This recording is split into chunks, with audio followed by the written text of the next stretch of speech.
pretty good. All right. Well, hello everyone. Welcome to another edition of Power Bomb Weekly. We told you guys last week that we would be minus one person. Now, if you thought that that person was going to be Joseph Marcello, you would have been correct. Because this week, even though we broadcast from the booth of the wonderful basement, the bomb shelter, the hut, the conclave that we do, I have come here, I have taken over, I am in the basement alone with myself, and there's some masked man who is invading me. Oh no, what is this? What's up? I have a new co-host apparently. That's right, ladies and gentlemen, we are talking about masks. We are talking about the unveiling of the masks and who worked under a mask that you might not have known, and what is the greatest reveal in professional wrestling history of who tore the mask off. Also, I have 3 notations for who is the worst. Gotcha. So this is a mask from Mexico on one of my cruises. So it's legit. It is a legit lucha mask from Mexico. Oh, you can tell because it's got the Louis Vuitton sticker that is like spells Louis Vuitton. Louis Vuitton. Yes, Louis Vuitton. All right, so welcome to Power Bomb Weekly, our weekly show. Let's kick this thing off the right way as I get my actual hat on so I don't have to look at my bald spot. All right, take it away, Kevin.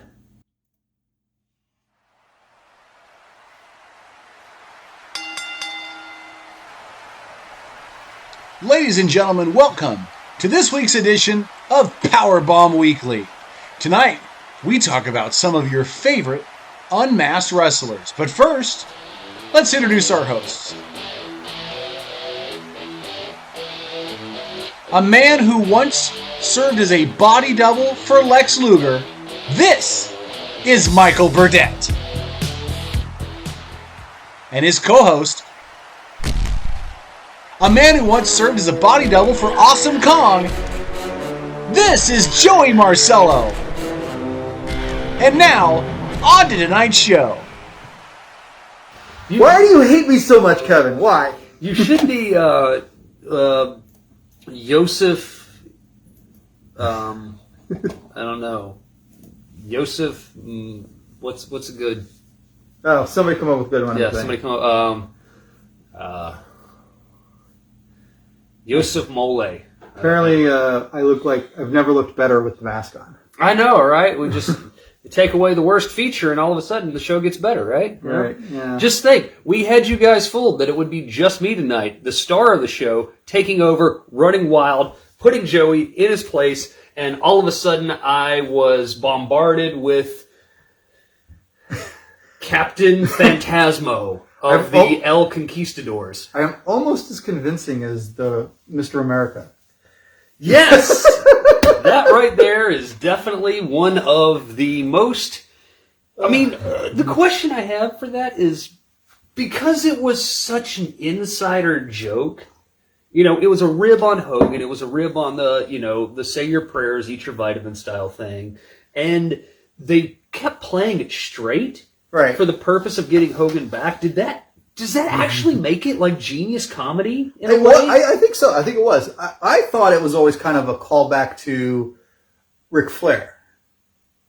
So we'll save that. We'll save that because that is in my notation for some of the worst. We're going to have a fun show. We're going to have an awkward show tonight, guys. I missed out on a lot because my weekend just went crazy all over the place. I honestly just turned the TV off finishing Fastlane when I got here, so Joseph is going to take lead on a lot of the recap section for it, and he has got some really good notations here for our subject tonight. So, the unmasking. The unmasking. What are we talking about? What is this? So when we're talking about unmasking, we talk about wrestlers that typically wore a mask who were either forced to take their mask off because of dubious reasons, or some wrestlers that are now popular that once operated under a mask. We talked a little bit about this in our, who were they before they were famous show a couple weeks ago. We have little notations in the archives for that, but this is going to go a little bit more on specific of working the mask. And the mask is actually really interesting because if you look at the way the North American audience handles it, right? Take a shot. The culture of the mask in Mexico and Japan and other places is done very much in almost like night heraldry, like getting a mask, getting part of a mask, the way the mask is decorated, the fact that they keep the same mask for years and years, and the fact that part of the culture, especially for lucha and Japanese and Asian wrestling, is you don't take the mask off. Right. Here in the States, it's a lot more of a plot device. Right. You're really wrestling under a mask because maybe you got moved to a new territory, maybe they want to give you a new coat of paint, maybe you have ring rust from an injury coming back, or possibly they're trying to set up plot line threads of who's the guy under the mask, whether it be a good guy or a bad guy coming back, so that way you can get the big... So... before we go any further, let's remind you to like us, share us on YouTube here and here on Facebook. And if tonight we get 10 likes, I'll wear the mask for the rest of the show. Spam that button. Oh, no. You can only do it once. So. Only once? Okay. So what I learned during my research is one man kept showing up as the name as somebody who just did not respect the mask or did not respect the culture of the mask. And that name was Eric Bischoff. Eric Bischoff has... completely just... our Hall of Fame new inductee, which I guess is WWE's counter answer to AEW having... Come on twice this year. People show up on their TV, so they decide to steal Eazy-E for the Hall of Fame, I guess. Which is going to be funny, because he's going to go right back to AEW when he's done with the Hall of Fame, well, the thing is, right? Well, with AEW, and we'll talk more about AEW during our AEW segment, is AEW will let wrestlers wrestle there without a contract, or show up without a contract. It is just a free-for-all. Well, that explains a lot. Anyway, Sleazy E here apparently didn't like the mask, didn't really get it, and did a lot of... At least three. Pull the masks off of a lot of well-established, Mexican and Japanese talent. At least three that I have on my list. Yeah. So we'll just go right into WCW. In WCW, because of Eric Bischoff and because of his booking, he loved the hair versus mask plot device. Yeah. We'll go with. And Chris Jericho wasn't going to lose his hair. Yes. The lion's mane was never going to disappear, except for now that he's like 45. So, Psychosis, Juventud Guerrera, and Rey Mysterio, who is the most famous of them, all lost their masks under the tutelage of, or under the... I would say, didn't Rey lose it 3 times in WCW? I know that he was revealed as saying he was the only one that actually tried to fight it. Yeah. He was like, you don't understand what this means to us. Like Psychosis or Juventud Guerrera. Juventud was like, lucky. I'm happy I'm on TV right now. Yeah. And he never put it back on. Psychosis did eventually put it back on when he went somewhere else. Yes. As did did Rey. But Rey, he got his mask from his uncle, Rey Mysterio Sr. It was huge to him. And he was extremely vocal about not wanting to do it. And he lambasted Bischoff by saying he had no regard for the mask, what it meant to these men and these families, and far less the tradition. And he hoped, he went on saying, look, it was either do this dirty deed or I wouldn't get paid. Yeah. So I had to do what was right for my family, which, I don't know, standing up for your culture or getting a paycheck. It was a hard line. I mean, the thing about that is this has been the interesting thing with a lot of the names that you mentioned there. They had other places to go. They did. I mean, they really... But not on TV. The wrestling... Yes, not on TV. And the wrestling world was definitely a little bit different. But especially when you talk to some of, the Mexican-American talent that were going down there that, they would talk about just cleaning up some of these towns where guys were getting, $25,000 payouts and stuff like that right there. So is the allure of television... working for a television company so strong that you would dishonor your family? Well, Juventud lost it because of Chris Jericho. Jericho took a couple of them. Psychosis lost it because of Billy Kidman. Yeah. Psychosis is still wrestling somewhere. Yes, Billy Kidman is not. He's a trainer at And Ray lost Double E. And Ray lost it while teaming with Conan against Nash and Hall. Yes, because that was the big thing is Hall. They wanted to see what was under the mask, the ugly, ugly face, and then they peeled it off, and we had a very young very styled Rey Mysterio child face. And the sad thing was when you got to remember graphics, but he looked like a monkey on all the games from there on out, like on the WCW Pro and the WCW NWO. Yeah.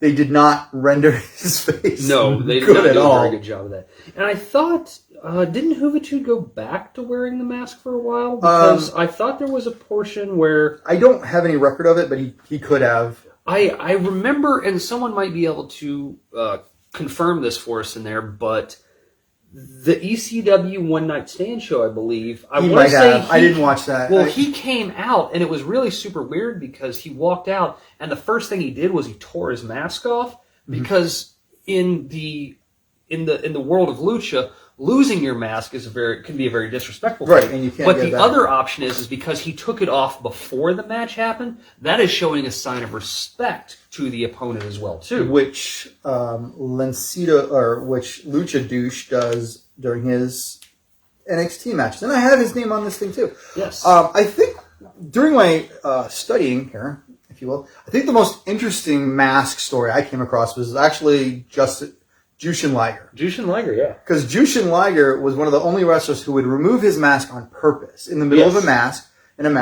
If he was about to fail or to foil the attempts, he would simply remove his mask and become his murder rage demon alternative alter ego, Kishin Liger. Yes. So if I remember correctly, though, this only ever happened once. It happened at least 3 times. On television. Oh, okay. It only ever happened once, and I believe it was only in Japan, and it was never broadcast in the U.S. that he did it. You can see a still frame image of it because he basically looks like he did it. He went like off a weird vampire-looking thing where he's got like this white paint and these like lines coming off of his face. It's a pretty crazy face paint job that he did for it. It's definitely very Muda kind of ish. One of the main times he did it was when he went off on Great Muda. Yes. And Great Muda swears, barely lived to talk about it, was what the article had mentioned. I love Jushin Thunder Liger, by the way. I love him so much. He's going to the Hall of Fame. Good. You absolutely deserve it. You were absolutely one of my favorites, especially during this time when this cruiserweight division was really being built. Did you watch him wrestle just before his last match on a New Japan when we still had it aired locally? I think I saw that. He wrestled. Was either.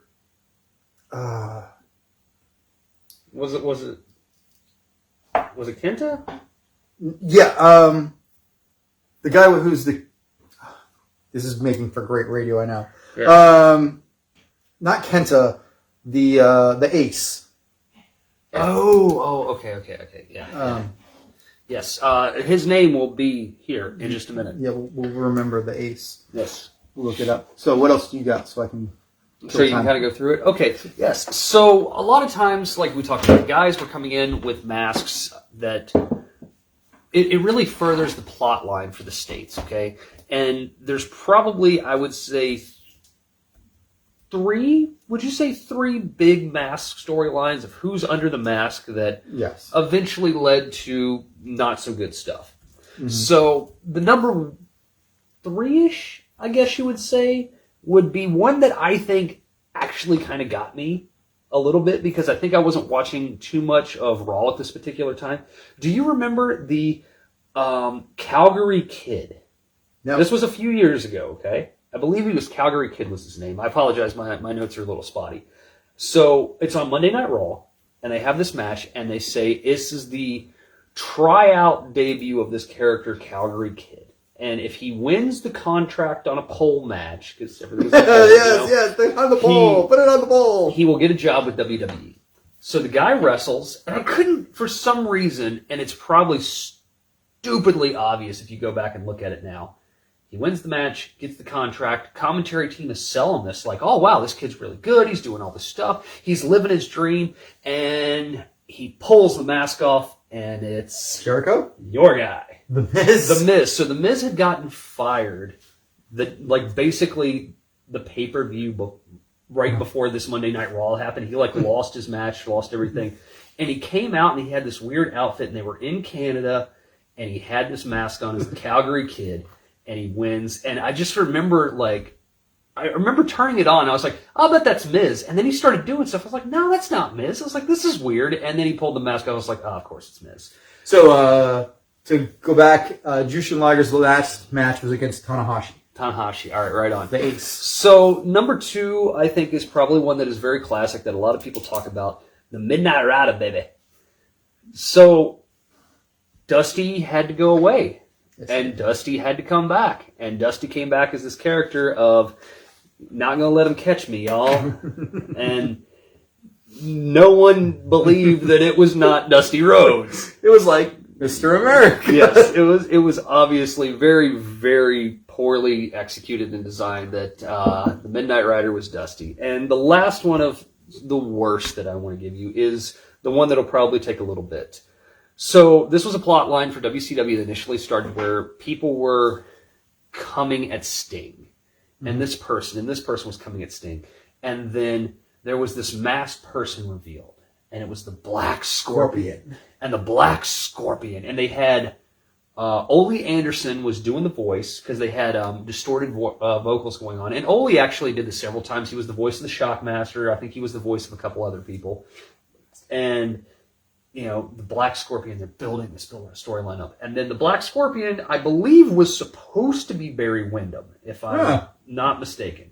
And correct me if I'm wrong. And then all of a sudden, there's a different guy that doesn't look right. And then there's another guy that doesn't really look right. And maybe Barry was actually the Black Scorpion for a brief time, and then it was somebody else.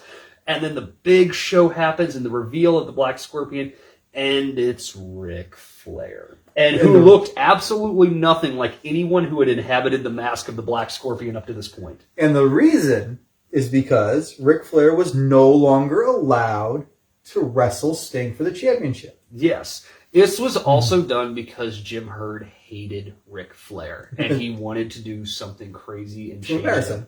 And yeah, this was the crew cut. This is when they wanted to kill him and bring him back as Spartacus and all this other stuff that was going on with it. But the Black Scorpion was pretty terrible. And in my research for this, I found a very interesting two interesting WCW mask matches. Okay. One was a person called, I believe he was called the Halloween Phantom. Oh, yeah, I remember He comes this. out, he wrestles this match, first match on the card, yes, wins it, and he's got this weird split mask. Yep. One half is black, one half is white, Yep. and you see this big, thick, black mustache underneath of it, right? And he's got a very unique physique as he comes out, and he wins his match. He's guaranteed a contract. He comes out later in the night. I believe it's with Paulie, and they take the mask off, and it is the Ravishing One who starts a feud with Sting in WCW. This was probably about 92, 93-ish? I remember that. That was pretty bad, wasn't it? The other one, speaking of which, because this man was involved in a lot of mask stuff, would be there's a big battle royal going on. Mm-hmm. Gets down to the last two people, and they're supposed to be going against Chris Jericho. Mm-hmm. And I believe it comes down to Hoovy and the masked person, whose name I forget, I apologize. And they kind of stare each other down for a second, shake hands. Hoovy jumps out of the ring, eliminates himself. Jericho comes down all pissed off, and underneath the mask, Dean Malenko. That one actually was pretty good. I kind of remember that. I remember that one pretty well, So, a couple other interesting mask stories that I came across. So, Vince Dorado, who you like to call, or my dad likes to call Fuzzy Ears. Yes. So, he was feuding with Mitch Ryder, and the blow-off was supposed to be a hair versus mask match, in which Dorado won. In the finish, however, Dorado botched a moonsault and gave himself a concussion, which led to him having a seizure in the middle of the match. So, he didn't win. So Mike Quackenbush was the founder of the promotion. He provided first aid, removed the mask to better administer it, although he covered his face in doing so to honor the legacy. So the guy was supposed to lose the match, but he didn't. And so it was kind of one of those interesting stories. Another one, which I know you will have to remember, is the Battle of the Sin Caras. Yes. So Sin Cara, when Vince sours on you, you best just run and cover. So the original man was Luis Ignacio Uruvi. Wow. It was Mystico. Yeah. It was Mystico. Yeah. However, he was derailed following a number of botches and suspensions in violation of the wellness process. There was also a lot of rumors going around backstage from Uncle Dave at the time that he was basically walking around acting like he was the king of the world, and also had an entourage of bodyguards with him, and was seen walking around backstage with his sweatpants on, with like pistols and stuff in his sweatpants and in his fannies and all kinds of stuff. So Mystico apparently was like, this isn't going my way. I'm getting out of this. What can I do to get out of this? Oh, I'll just pop for wellness. So then a new Sin Cara shows up the next week later, who has different tattoos, different body size, but the same mask. Yeah, the same mask. And so basically the WWE did the thing of, well, we own the character, we're going to use it. So then they gave Mystico a chance to come back. They had the battle of the two. Loser leaves town with their mask off. So Hunico got to stay in the company. And yes. Who honestly was probably the right choice for them, because so Lucha has a couple things that we've talked about, especially when we talk about the S02, but Lucha doesn't work for that style of ring. It doesn't work for that style of audience. It doesn't have the same feel that it does when you watch like a real Lucha match, you know? And then it just doesn't have the history in the States to really sell it, I think, as well. And maybe we'll do this in a big Lucha under...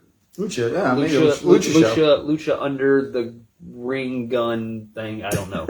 But essentially it's just... Trying not to get sued for Lucha Underground. They want them... This goes back to our earlier thing that someone asked. They hire them because they're somebody, and then they expect them to work like everybody else. And it just doesn't work. So Huracan Rana looks great. You know, one of the big top rope flip, drag arm, you know, kind of things look really good. But once you take out 90% of what makes Lucha great, it just is another WWE match with a high spot. And then the greatest mask story of all time is, of course, Kane. Yeah. You want to talk about a guy whose career was dead. They had killed him, and I believe it was it Jimmy Cornette who said, well, let's bring Isaac Yankem back in. He designed, Bruce Pritchard created the character for Undertaker's brother. Bruce Pritchard loves the name Kane. Kane the Undertaker was the first name for the Undertaker. Yes. Bruce Pritchard has named his son Kane. Yep. And they worked on this character together, and they brought Glenn back. And Glenn came in with the mask, and he had that mask on for how long? Forever. The story was that the Undertaker had started a fire. No, Kane started a fire that destroyed the children's home, killed his parents, and left. Oh no, the Undertaker started the fire. The Undertaker that was the dark secret, was that the Undertaker had started the fire, killed the parents, and left Kane with several burns, and he hid under his iconic red and black mask. Do you remember the on-air reason for why Kane was not scarred, bloodied, and burnt when he took his mask off? Didn't they try and go with it was the psychological trauma? The scars were emotional, and Kane believed that he had them. He also used to talk like that. That's the worst thing ever. And now Glenn talks very eloquently because he's fairly smart. And he's running for re-election. He'll probably get it. I don't really consider Abyss taking off his mask as... So I have that down here, and I want to talk about that real quick. Can we really call that taking off his mask? Yes, because he hadn't done it yet, because no one had seen it. Because what had happened was, for people who are... It was barely a mask. Well, no, he had a full mask that covered him up. He had the traditional mask cut down here in the face so you could see everything. He had the top hair coming out. He was just a rip-off. So Abyss, that's kind of something maybe in long form we could discuss is... I know Mick says that's not the case. No, it's not. And this was the thing that was very interesting with Abyss. And it took me a long time to really get to it because I was also the same vein of, it's Mick Foley, it's just Taker, it's just whatever, just with this guy. But honestly, I looked at Joe, and he's fairly athletic. Can you believe it's been a year since we went to that Mick Foley show? I mean, actually, it's been 4 years. It's a year. I put it up on the page, man. It's like 6 years ago or more. 6 years ago? Yeah, it was like 6 years ago. Such a great we show. did that. Yeah, it was Anyways. a great show where he embarrassed himself for freaking Foley. My hero. And there's a wonderful picture of me on there with Mick, who's happy to see me. He was happy to see me too. I don't think he was. You know what? You know why the problem was? You just showed me a video of Rey Mysterio killing somebody. No. You embarrassed yourself before we did that. I showed you that video while we were in line going to actually the final greet. Anyway, so section of Mick, we're getting off topic. By the way, the same weekend we saw Mick Foley perform his comedy tour live is the same weekend that Rey Mysterio killed a man in the ring. Okay. True story. So, anyway, going back to Joseph Park. Now, I started to really kind of come around on him. Now, I think a lot of things that Abyss did was stupid. I think it was very, very dumb, and I think it was dumb to allow on TV, and I do not, for the life of me, think that it was good television to show a man mutilating himself in the ring. Legitimately, like, the scars through his tattoos are real. He did those. When he was punching the thumbtacks and had all the thumbtacks in his hand and stuff like that, I don't think any of that was very good. And I don't think it sends a good message to people who might be having issues, and things like that with it. I just don't think it does, okay? But I think he's better athletic than Mick. I think he can work a really good style. Kevin called me Abyss. He said, put the mask back on. Abyss lives. Abyss lives!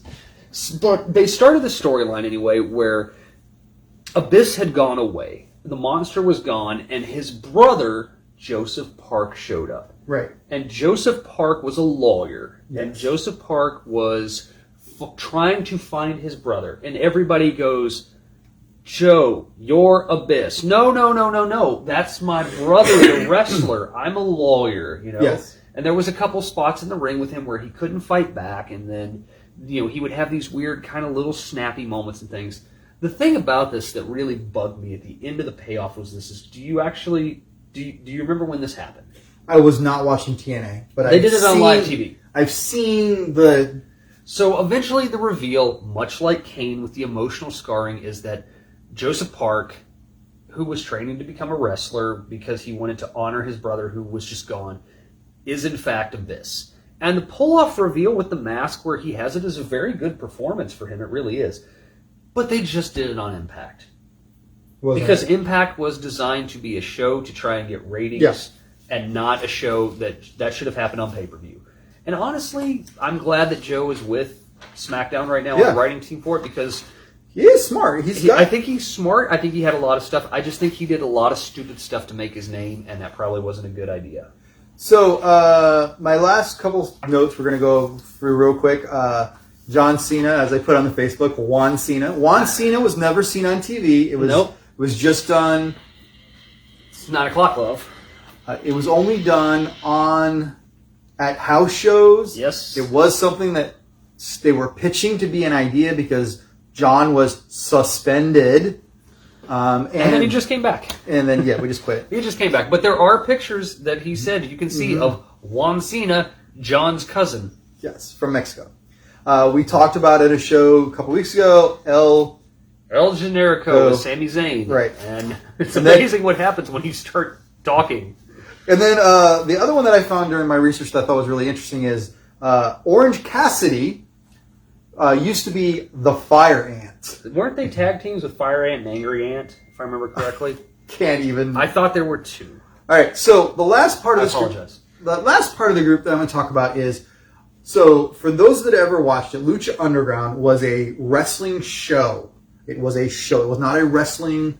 It was not sports entertainment. It was a show about sports entertainment. They were wrestling matches, but it was very theatrical. They did cuts, they did takes, but it was a very good show.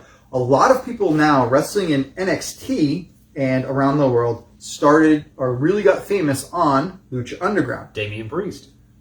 And these are the people that actually wore a mask. Killshot is now Scott Swerve.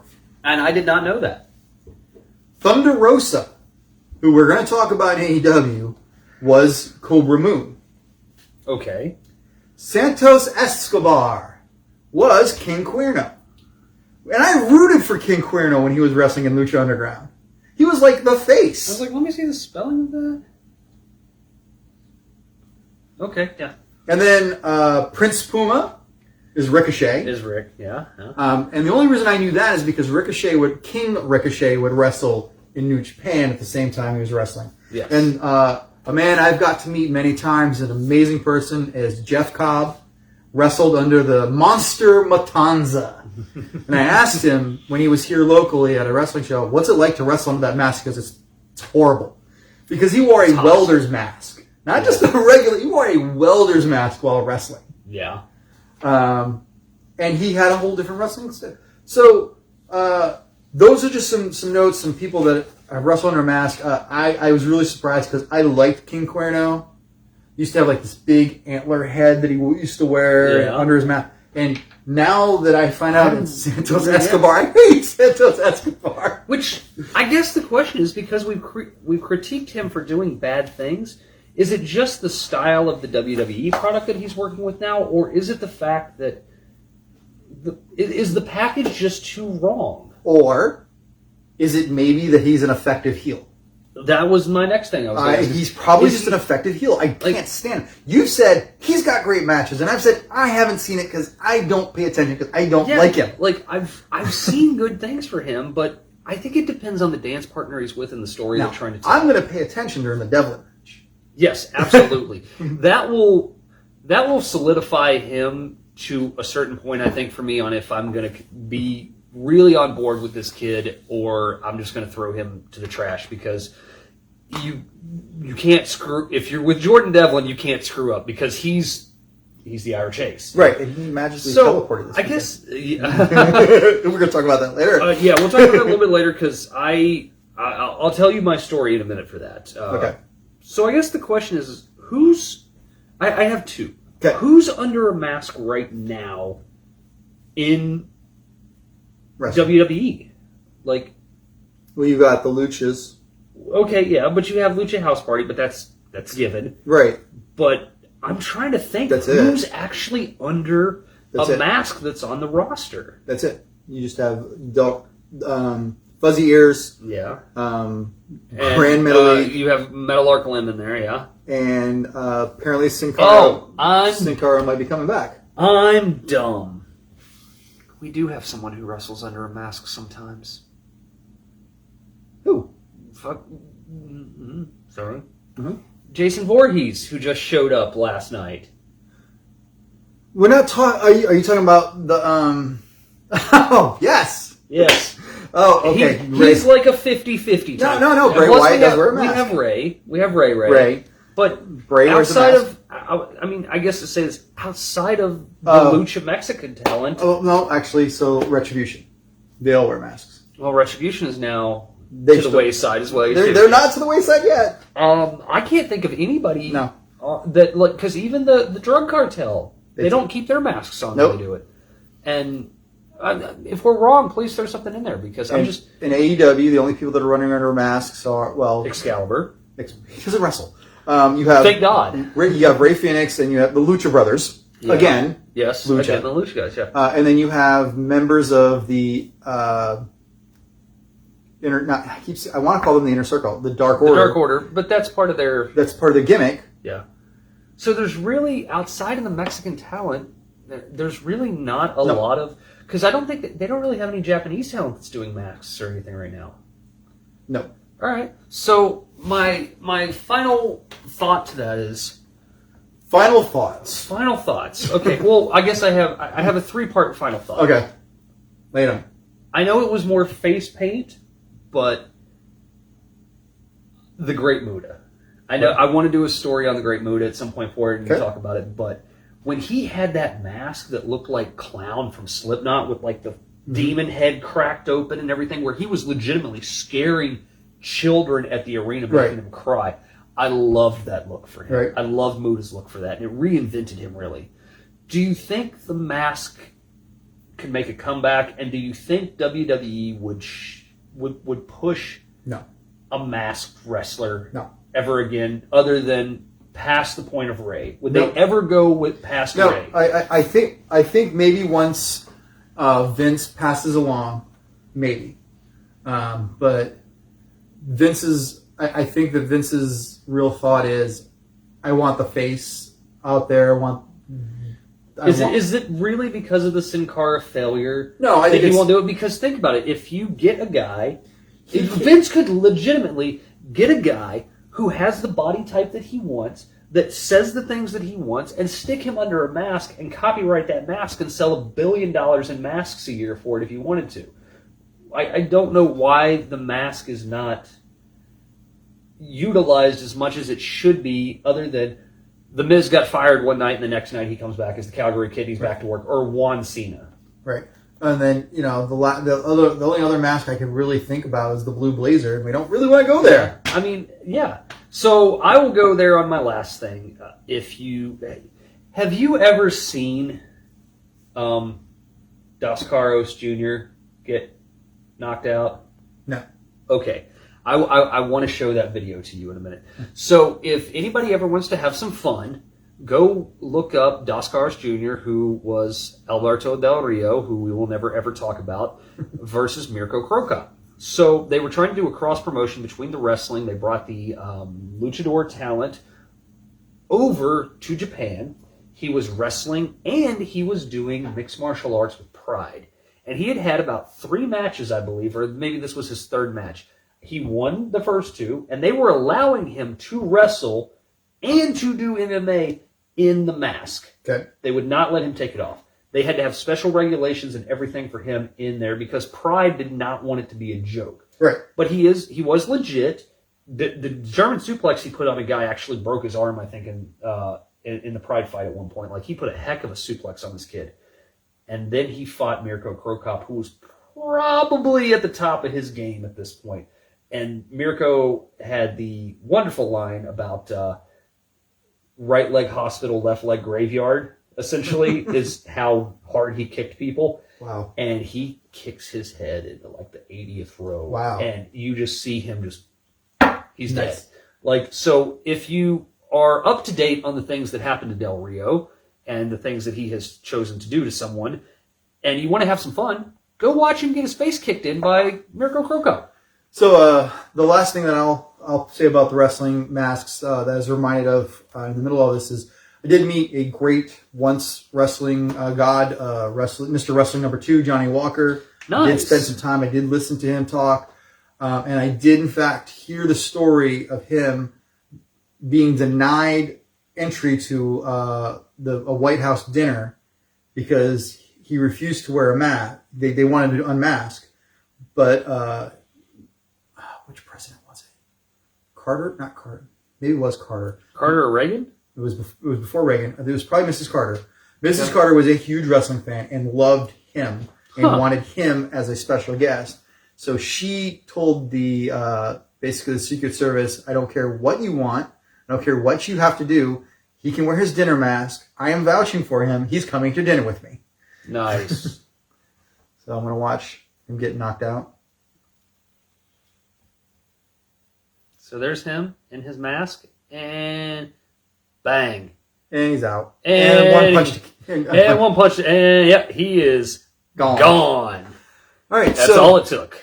that's our discussion on masks. Hope you enjoyed it. And Who were some of your favorite unmasks? Who were some of the people that surprised you or didn't work for you at all that maybe worked under a mask? And at some point, we are going to talk about who is the greatest masked wrestler of all time and why it's not Rey Mysterio.